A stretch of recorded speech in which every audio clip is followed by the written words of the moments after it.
Ilitangazwa kwamba mechi ya KMC ingefanyika Tabora, lakini leo tumepata habari kwamba mechi itafanyika KMC. Unalielezea vipi hili swala, imekuwaje? Kwanza sijapata hiyo communication kama mechi itakuwa ni wapi? Itakuwa ni KMC badala ya wapi? Badala ya Tabora. Kama hivyo ndivyo, basi tuna kila sababu ya kuwashukuru na kuwapongeza KMC. Kwa sababu logistically Tabora ilikuwa ni ngumu kweli. Kwa sababu tunabidi tuondoke hapa kati ya tarehe 11 au 12.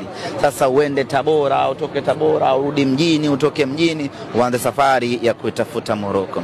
Sijapata bado communication ya mwisho kama kweli hiyo limewezekana, lakini kama hilo limewezekana mechi yetu kuchezwa KMC, tuna kila sababu ya kuwapongeza uongozi wa KMC kwa kuwa ni wivu tu baada ya kuwafunga. Baada ya kuwafunga ni wivu. Sisi ndio wale watu. Ndani ya siku 3 tumewapelekea kilio JKT.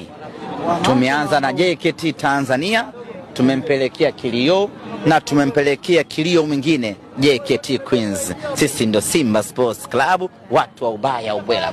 Kwa hiyo kama KMC wamehamishia mechi hapa, ni jambo la kuwapongeza sana, kwa sababu wamejali uzalendo, wametuhurumia sisi ambao kimsingi tuna jukumu kubwa la kuiheshimisha taifa.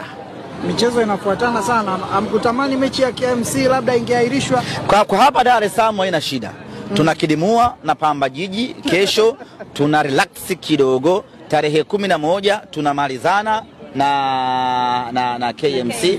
Baada hapo tunakwenda kuuana na